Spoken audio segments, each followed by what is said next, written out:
Hola, bienvenidos a Un Té con Manzanilla. Estoy muy contenta de estar nuevamente aquí con ustedes. Hoy es el segundo capítulo de nuestra serie que se llama ¿Qué hay detrás de los trastornos de la conducta alimentaria?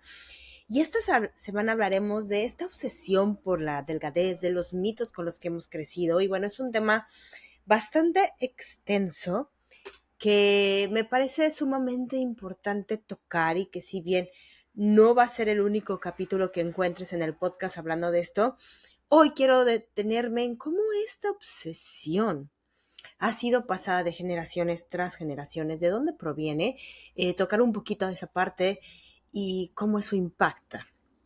Entonces, bueno, pues bienvenidos, ya es noviembre, ¿cómo se sienten? ¿Están listos para las fiestas? Aquí, bueno, pues ya todos preparándose para recibir el Thanksgiving. Yo la verdad es que, bueno, pues ya me hice parte de esa tradición, aunque no se siente tan mía como se podría sentir Navidad. ¿Ustedes qué onda? ¿Celebran Thanksgiving? Eh, ¿Acaba de pasar muertos? ¿Cómo está su vida en estos momentos? Y bueno, empecemos con algo muy sencillo, de cierta manera, de identificar. Estas frases las suelo escuchar constantemente en la primera llamada con mis clientes. Son frases que seguramente tú también has oído o que has dicho. Eh, Quiero bajar de peso por salud. No puedo aceptar mi cuerpo gordo. Ojalá pudiera tener el cuerpo de cuando tenía 18 años. No puedo dejar de comer. Soy adicta a la comida. Mi cuerpo ya no reacciona a las dietas. Si estoy delgado o delgada, soy más atractiva o atractivo. Las personas delgadas pueden hacer o ponerse cualquier cosa. ¿Te suena? Eh, ¿Te las has dicho tú? Porque de hecho no solo creo que mis clientes las digan, es que es un problema común de nuestra cultura occidental. Y si no las hemos oído directamente, seguramente las hemos oído en un restaurante por allá, las hemos leído en el social media. Es algo que pasa tan desapercibido porque es tan común, pero que sea tan común no significa que sea verdadero. El problema es claro que de repente nosotros al oírlo constantemente creemos que esa es la verdad absoluta, que ser delgado, que tener este tipo de cuerpo que nos pide la sociedad es normal y es adecuado y es lo que todos tendríamos que buscar. Y en realidad hoy en este podcast te voy a decir que no es así, que no es la realidad, no es la realidad para todos. Me hicieron creer a mí y a ti, a nuestros papás, tal vez a nuestros abuelos probablemente, que ser delgados era lo mejor que te podía pasar en la vida. ¿Será lo mejor? Si nacías con el cuerpo delgado, bueno, pues ya estabas en el paraíso. Ahora que si por razones infernales te tocaba nacer en un cuerpo grande, ahí cambiaba la cosa. Había que cuidarse desde pequeño o pequeña. Había que evitar a todas costas ser gordo o gordo como mi mamá, como mi papá o mis padres mismos querían evitarme el sufrimiento de la tía gorda, del abuelo gordo y en su amor, porque estoy segura que muchos fue desde su amor y desde su experiencia y desde esta misma creencia creyeron que restringiéndonos, que de repente presionándonos, que de repente incluso insultándonos, podría ser la manera correcta de protegernos de eso que provoca y que es real, la gordofobia. Y te juro que he escuchado a personas que las ponían a dieta desde los 5 años. ¿Te imaginas estar a dieta desde los 5 años? Y tal vez eres tú quien me está escuchando. Y un sinnúmero que no le permitían comer dulces cuando eran pequeños. Los escondían con candado, les daban uno y no podían volver a ver otro. Era un tremendo pecado, tal cual, comer un dulce entre semana cuando era prohibido.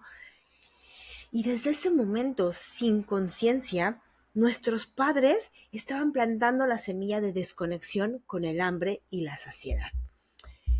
Un libro que te voy a recomendar mucho, que a mí Honestamente no lo he leído todo, pero si tú eres una persona que lee en inglés muy bien, a lo mejor es un poco más fácil. A mí me ha costado bastante trabajo. Sin embargo, hay creo que resúmenes en español que puedes encontrar, que se llama Fearing the Black Body por Sabrina String. Eh, es un libro que habla de la gordofobia, de dónde proviene, por qué tenemos tanto miedo a ser gordos. ¿Realmente es algo de este tiempo, de esta cultura, o proviene de muchos siglos atrás?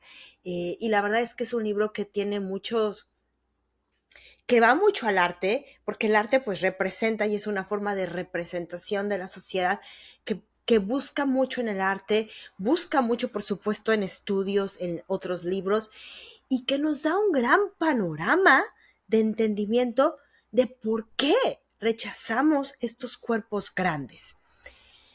En un principio ya explica cómo antes del siglo XVIII las personas gordas, y estamos hablando de personas europeas, eran aquellas que vivían en opulencia, en clases de poder, y su estilo de vida era tal vez despilfarrador, se ligaba con lo inescrupuloso, con lo avaricioso, se ligaba con esta parte de la glotonería, del egocentrismo, y un sinfín de ideas más que estoy segura que si te preguntas qué significa ser gordo, las vas a detonar en estos adjetivos que te estoy diciendo. Es muy probable que lo que pensamos de lo que es gordo esté muy relacionado con lo que hemos visto en estas películas de antes, como nos han puesto a los reyes, ¿no? Como nos han explicado que eran los reyes, o estas personas en opulencia, de repente sentados comiendo platillos por todos lados, la comida tirada, ellos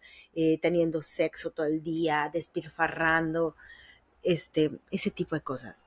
Y te juro que si queremos vernos honestos, eh, yo sí pensaba que las personas con cuerpos grandes tenían esa clase de adjetivos. Y discúlpenme, pero me ha tocado hacer un montón de trabajo en esas creencias, romper esos mitos que vivían y que se sentían parte de mí misma.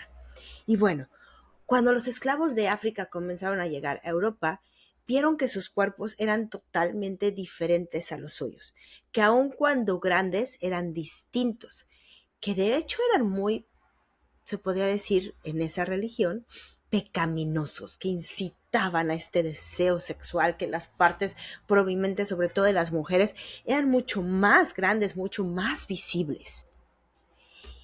Y entonces empezaron a rechazarlo por estas razones. Y el racismo tomó su cauce. Y en pocas palabras, el rechazo del cuerpo proviene del racismo. Es un acto racista.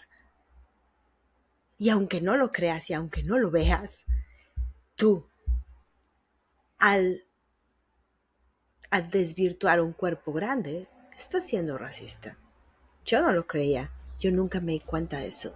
¿Por qué? Porque se ha enmascarado. La raza blanca no se quería ver ni un poco igual a la raza negra. Hay una historia del libro que me impactó mucho sobre Sarah Bartman y que la puedes encontrar. De hecho, hay una película. Su nombre corto es Sargi. Aquí voy a dejar como la referencia del nombre para que si tú quieres buscar la película la puedas ver. Y hay mucha información en la web, la puedes encontrar. Sarah nació en África y fue traída a Europa como esclava, vendida como tráfica de humanos para ser exhibida en circos y en museos por tener un cuerpo grande y sexualizado. El tamaño de sus zonas íntimas era desconcertante para las personas de Europa. O sea, para esas personas era como, oh, ¿qué es esto? Esto es irreconocible, esto es como tan extraño que la tenían que andar pasando de lugar en lugar para que la gente la pudiera observar dentro de una cage, dentro de una caja, la podían estar viendo y lanzando injurios e incluso tocándola. ¿Te imaginas? Era un animal, fue tratada como un animal fue saciando los gustos fetiches de muchos europeos, exponiéndola al escrutinio público por su cuerpo. Y aún en su muerte, sus órganos sexuales, sus huesos y su cerebro fueron exhibidos por mucho tiempo en París, para que las personas no perdieran la oportunidad de ver su cuerpo en un museo. ¿Te imaginas? ¿Te imaginas la degradación de esta mujer? Y bueno, su historia hoy en día ha impactado a quien la hemos escuchado y seguramente te está impactando a ti. Pero eso no es distinto a lo que pasa ahora. Porque si bien no estamos en museos, no me digas que las redes sociales no son una caja de exhibición. No me digas que hoy los cuerpos de las mujeres, sobre todo, no están en un aparador constantemente para ser escrutinados, no están sexualizados todo el tiempo. No es diferente nuestra sociedad de ahora con la que era antes. Pero ahora se enmascara y se envela con vernos bonitos, sentirnos atractivos, cuando estamos haciendo lo mismo. Estamos dentro del escrutinio público constantemente y así nos han educado. Y no lo digo en un extremo, porque falta nada más una fotografía de un cuerpo grande en una red social para que se reciba un montón de ofensas, un montón de palabras, un montón de comentarios sexuales a partir de ese cuerpo. Lo mismo que le pasaba a Sargi. El miedo al cuerpo gordo no es de este siglo. Ha sido algo que hemos pasado de generación en generación. La situación es que entre más reconozcamos que estas creencias las hemos internalizado y que las necesitamos desaprender, eso es lo importante. Así como hemos hecho con otras ideas, será mucho más fácil avanzar a un mundo donde la idea que solo un tipo de cuerpo tiene cabida en este planeta desaparezca. Y eso es lo que tendría que pasar. Y sé que suena como un sueño idealizado, como algo que está muy lejos de nosotros. Sin embargo, puede ser. Y si no pasa en todo el mundo, al menos que pase en mí, al menos que pase en mi familia cercana. ¿Cómo impacta todo esto que te estoy contando en tu relación con tu cuerpo y con la comida? ¿Por qué te lo cuento? ¿Y por qué en un podcast que habla de trastornos de la conducta alimentaria o, bueno, de imagen corporal y de sanar esta relación? Porque claro que impacta. Porque si no sabes de dónde viene tu odio al cuerpo, pues va a ser muy difícil que entiendas que no pertenece a ti. Entonces es importante notar que, ok, entiendo de dónde viene ese odio, no nací con ese odio, no nací odiando los cuerpos grandes y no nací odiando mi cuerpo, de hecho. Entonces fue una cosa aprendida. ¿De dónde la aprendí? Pues seguramente de mi familia y seguramente de la sociedad, pero esta sociedad la aprendió de otro lugar también y mi familia la aprendió de otro lugar. Y entender esta creencia generacional que tiene su base y tiene su porqué, creo que nos da un panorama de aliento. Es decir, ok, ahora entiendo por qué servía y sirvió en ese momento, que haya servido, no quiere decir que haya sido lo mejor, y por qué sirve y sirve ahora, que no es lo mejor y que sirve, entre comillas, sirve para crear, para no sentirte distinto en un mundo que constantemente te está bombardeando para ser igual. Te decía, impacta de muchas maneras. Claro está que hay estudios que demuestran que niñas desde muy tempranas edades prefieren el cuerpo delgado. Y esto te hablo de niñas de 4 años cuando vas al kinder y tú las ves y dices, yo no quiero ser gorda. Y mismo niño, yo no quiero ser gordo. ¿Por qué no quieren ser gordos? Aquí la pregunta sería, ¿qué están escuchando y qué están viendo? ¿Y qué tan inconsciente es este mensaje que ya les atañe a ellos también? Hay niñas que hacen dietas desde los 9 años. Hay niñas que se someten a cirugías estéticas desde los 12 años. Y bueno, sobre todo mujeres, hemos sometido a nuestro cuerpo a situaciones extremas durante toda nuestra vida con tal de alcanzar ese cuerpo idealizado. El hecho de que la obsesión de la delgadez esté en todos lados me lleva, por supuesto, a obsesionarme también. Y a eso agregale que en mi círculo social cercano, mi familia, se vive este culto de una manera incansable e incesante. Pues tenemos el caldo de cultivo más rico para desarrollar, en el mejor de los casos, una pobre imagen corporal. Y en el extremo, un trastorno de la conducta alimentaria. Sí, impacta. De hecho, hay un estudio que, un estudio que hicieron en Fiji, por ahí de los años 1980, me parece, donde todavía la televisión no llegaba y no se había reportado ningún caso de trastorno de la conducta alimentaria en Fiji, jamás.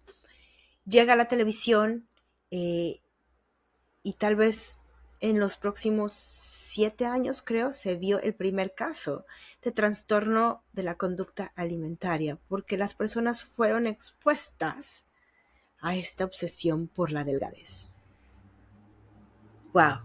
Y entonces cuando a mí me dicen, no, es que nada que ver, o sea, es que eres débil, es que la gente pues tiene debilidad y no puede separarse de los demás. No, perdón, ni madres, esto impacta y te impacta a ti y me impacta a mí, y a mí que no me vengan a decir que el estar viendo constantemente mensajes de tienes que ser delgada, tienes que cuidar tu salud, un cuerpo delgado es así, no te afecta, porque afecta y nos afecta no solo en la manera que comamos, sino en la manera en que nos desenvolvemos en nuestra vida.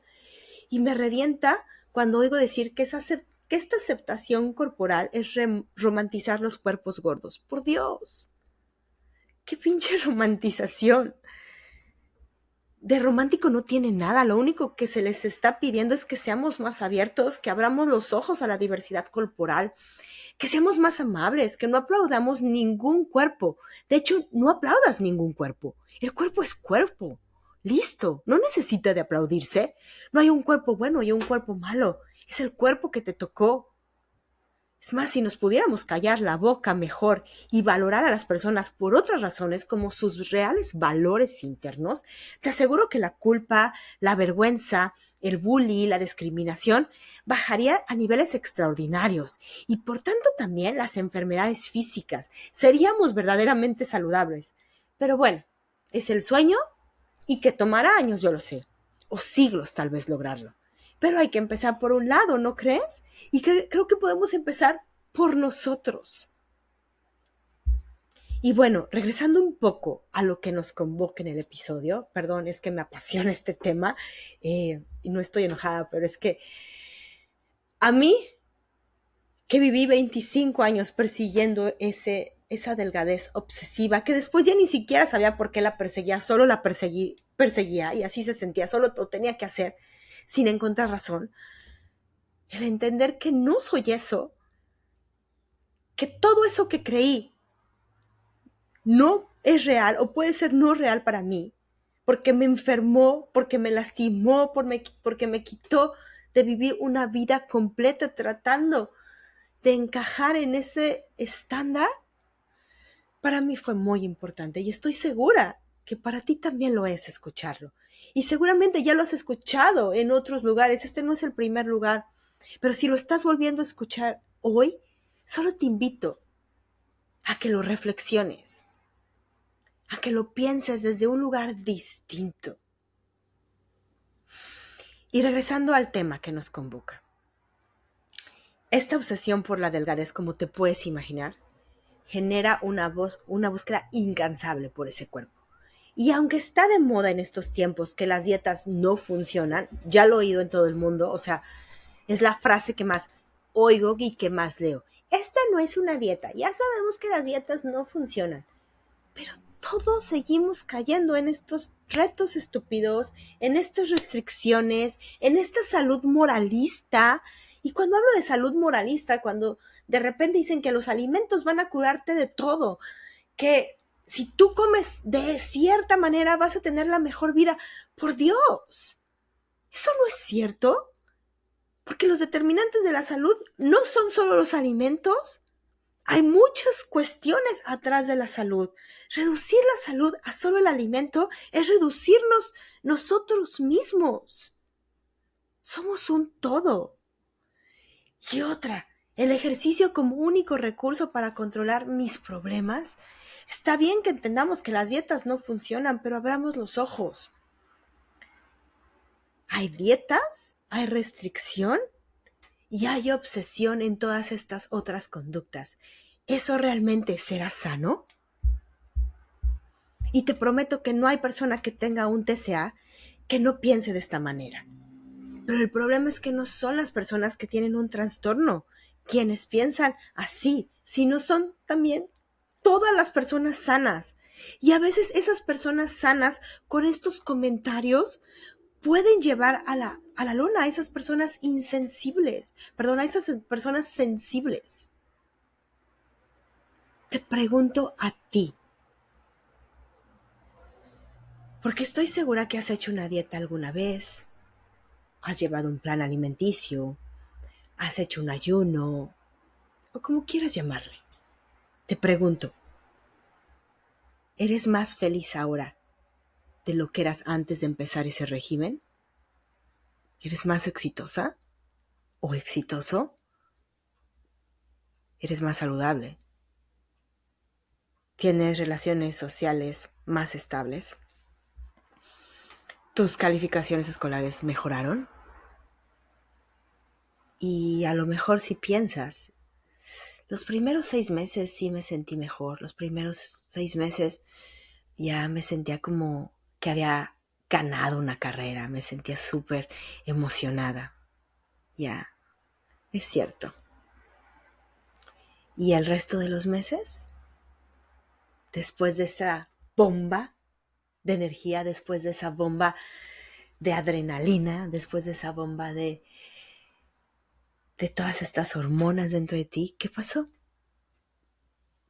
Se cayó, te sientes pésimo, tienes que regresar a ese régimen alimenticio, a esa rigidez constante para buscar lo que estabas buscando hace un año, que lo alcanzaste y luego lo dejaste de alcanzar, entonces te sientes como una fracasada y entonces tienes que volver a intentarlo. Y si estas conductas destructivas continúan, las personas terminan más desbalanceadas mentalmente, más solas y con problemas físicos reales. O sea, no terminan en un lugar mejor. Lo que pasa es que empiezan el ciclo constante de la dieta, por un lado, si es que vives a dieta constante, o en regímenes constantes, o en restricción constante. Ahora, si vives en un TCA, es el mismo ciclo, porque no puedes salir. Y la diferencia entre el ciclo de dietas de una persona que no tiene un TCA y el ciclo de restricción de una persona que tiene trastorno de la conducta alimentaria es el patrón obsesivo compulsivo que se vive y se vive de otra manera. Pero las conductas a veces son tan similares que es una pequeña línea lo que determina si tú tienes un TCA o no. Y a lo mejor te estás preguntando, ok, ya entendí, Carla. Ahora, ¿qué onda? ¿Cómo salgo de esta obsesión? Ya lo he oído, estoy de acuerdo que estoy obsesionada, pero la neta es que no sé cómo salir. Y como decíamos antes, no podemos cambiar el modo que la sociedad se maneja, pero sí podemos cambiar nuestro entorno más cercano. Y ese entorno deberíamos ser nosotros mismos, retando esas creencias. Primero te pregunto, ¿estás listo para retar esas creencias? ¿Estás listo para al menos dudar un poco que la delgadez no lo es todo? ¿Estás lista para retar un poco la idea que la salud viene en todos los cuerpos? ¿Estás lista para retar que tienes permiso de comer incondicionalmente? ¿Estás lista para retar la idea que puedes aceptar tu cuerpo tal y como es ahora? Comenzar con eso. Edúcate. La educación, leer. Ya cuando me digo educación me refiero a leer sigue cuentas sociales que realmente te inspiren a seguir cuestionando y a responder estos cuestionamientos de una manera más compasiva, más amorosa, más amable, no a perseguir algo que has venido persiguiendo por años. Recuerda, tu cerebro es reprogramable, es capaz de generar y modificar caminos neuronales. La neurociencia nos los ha dicho. El chiste es comenzar el camino, cuestionándolo, siendo curiosos. ¿Por qué hacemos lo que hacemos? ¿Por qué pensamos lo que pensamos? Y dándonos la posibilidad de explorar otras maneras más compasivas, más amables y, si no puedes todavía ahí, más neutrales de ver esa realidad rígida y absolutista que nos han vendido. Reprogramar nuestro cerebro no viene de la noche a la mañana. No hay una fórmula exacta. Lo que sí te puedo decir es que el primer paso es cuestionando. Porque cuando cuestionas, ocurre que entonces pones un stop al patrón que venías pensando que es el verdadero y puedes voltear a ver otros panoramas a tu alrededor. Pregúntate, a ver, toda la vida he estado persiguiendo este rollo de tener el cuerpo perfecto. Y digo, tengo algunos pacientes que viven en los 40 como yo, que están a punto de llegar, y tengo muchas amigas que viven también en esta edad, y de repente sí llega un momento en que dices, güey, o sea, ¿en serio quiero seguir haciendo esto toda la vida? ¿En serio quiero creer esto de que la menopausia es súper mala y que me va a cambiar mi cuerpo y eso es lo peor que me puede pasar? ¿O quiero ver la menopausia desde otro lugar? Y te lo digo porque es lo que más se platica en mi edad. O bueno, ¿cómo aceptar que mi cuerpo está cambiando? O gente más joven, ¿cómo aceptar que llegué a los 30 y ya no voy a tener el cuerpo de los 18? ¿Y cómo aceptar que mi estilo de vida es distinto sin que tenga que lastimar mi cuerpo? Pregúntate esas cosas. ¿Realmente tengo que seguir haciendo lo mismo que he venido haciendo tantos años? Porque si no me ha funcionado años antes, ¿por qué me funcionaría ahora? ¿Y por qué si me funcionó en ese momento, por qué me tiene que funcionar lo mismo ahora?